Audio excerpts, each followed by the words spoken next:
ಈ ಟೈಮ್ ಇದೆಯಲ್ಲ, ಇದು ಯಾವಾಗ ಹೇಗೆ ಏನೆಲ್ಲ ಬದಲಾವಣೆ ಮಾಡುತ್ತೆ ಅನ್ನೋದೇ ಗೊತ್ತಾಗಲ್ಲ. ಯಾರ್ಯಾರನ್ನ ಹೇಗೆಲ್ಲ ಇಕ್ಕಟ್ಟಿಗೆ ತಳ್ಳತ್ತೆ ಅನ್ನೋದನ್ನ ಹೇಳೋದಕ್ಕಾಗಲ್ಲ.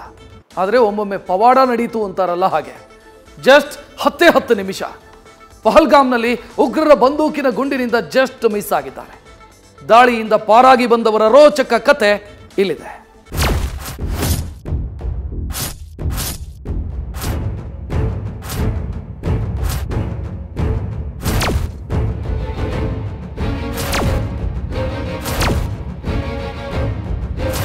ಇದು ನಿಜಕ್ಕೂ ಪವಾಡವೇ ಸರಿ. ಸೈನಿಕರ ಸೋಗಿನಲ್ಲಿ ಕಳ್ಳ ಹೆಜ್ಜೆ ಇಟ್ಟು ಪ್ರವಾಸಿಗರ ನಡುವೆ ಬಂದ ರಣರಕ್ಕಸರು ನೆತ್ತ ರೋಕುಳಿ ಹರಿಸಿದ್ದಾರೆ. ಉಗ್ರರ ಬಂದೂಕು ಕಣ್ಣಿಗೆ ಬಿದ್ದವರ ದೇಹಗಳನ್ನ ಸೀಳಿದೆ. ನರಮೇಧದ ನಡುವೆಯೂ ಪವಾಡದ ರೀತಿಯಲ್ಲಿ ಮೃತ್ಯು ಜಯಿಸಿ ಬಂದವರದ್ದು ಮಾತ್ರ ರೋಚಕ ಕಹಾನಿ.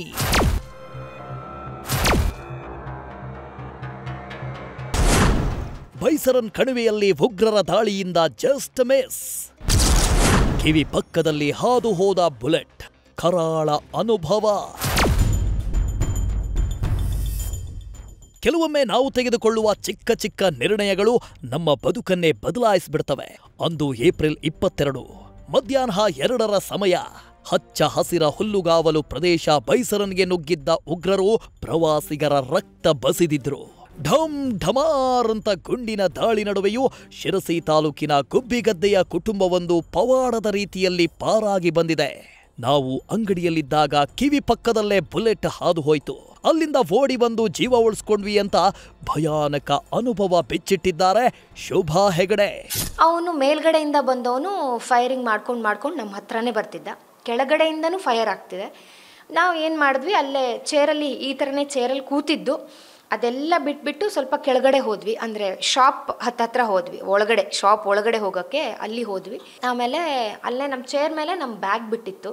ಅದರಲ್ಲೇ ಒರಿಜಿನಲ್ ID ಕಾರ್ಡ್ ಇದ್ದಿರೋದ್ರಿಂದ ಅದು ಯಾಕೆ ತಲೆ ಬಂತೋ ಗೊತ್ತಿಲ್ಲ ನನಗೆ. ಬ್ಯಾಗ್ ತಗೊಂಬಿಡೋಣ ಅಂತ ನಾನು ಬಗ್ಗಿದ್ದೀನಿ. ಬಗ್ಗೋವಾಗಲೇ ಒಂದು ಬುಲೆಟ್ಟು ನನ್ನ ಇಯರ್ ಪಾಸ್ ಹಿಂಗೆ ಇಷ್ಟು ಒಂದು ಇರ್ಬೋದು, ಅಲ್ಲಿಂದ ಪಾಸ್ ಹಾಕ್ಕೊಂಡು ಹೋಗಿದೆ. ಬಟ್ ಆ ಮೂಮೆಂಟಲ್ಲಿ ನನಗದು ಬುಲೆಟ್ ಅಂತಲೂ ಇದಾಗಿಲ್ಲ. ಆಮೇಲೆ ನೆಕ್ಸ್ಟು ಅದು ಆ ಬುಲೆಟ್ಟೇ ನೆಲಕ್ಕೆ ಹೋಗಿ ಹೊಡೆದಿದೆ ಅಲ್ಲೇ ಪಕ್ಕದಲ್ಲಿ. ಆವಾಗ ನನಗೆ ರಿಯಲೈಸ್ ಆಗಿದ್ದು ಅದು ಬುಲೆಟ್ ಅಂತ. ಬಟ್ ಏನು ಮಾಡೋ ಸಿಚುವೇಶನಲ್ಲೂ ಇಲ್ಲ. ಕೇವಲ 10 ನಿಮಿಷ ಚಿಕ್ಕಮಗಳೂರಿನ ಫ್ಯಾಮಿಲಿ ಬಚಾವ್. ಭಯೋತ್ಪಾದಕರ ದಾಳಿ ವೇಳೆ ಕೊಂಚ ದೂರದಲ್ಲಿದ್ದ ಕುಟುಂಬ.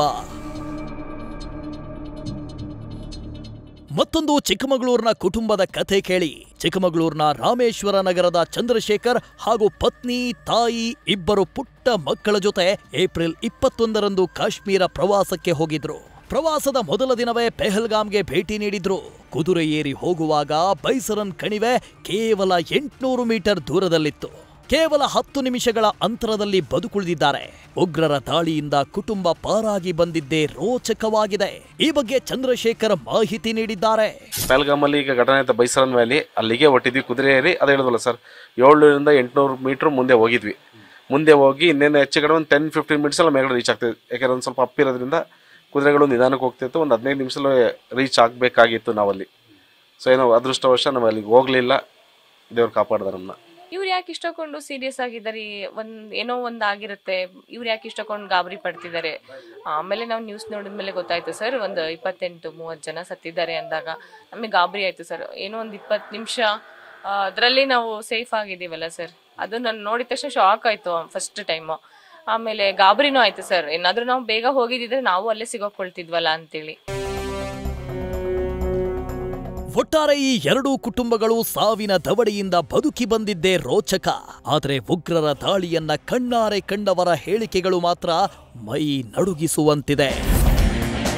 ಶಿರಸಿಯಿಂದ ಶ್ರೀಧರ್ ಜೊತೆ Maharudra, news first, Chikkamagaluru. News first ನಿರ್ಭೀತಿಯಿಂದ ನಿಮ್ಮ ಪರವಾಗಿ.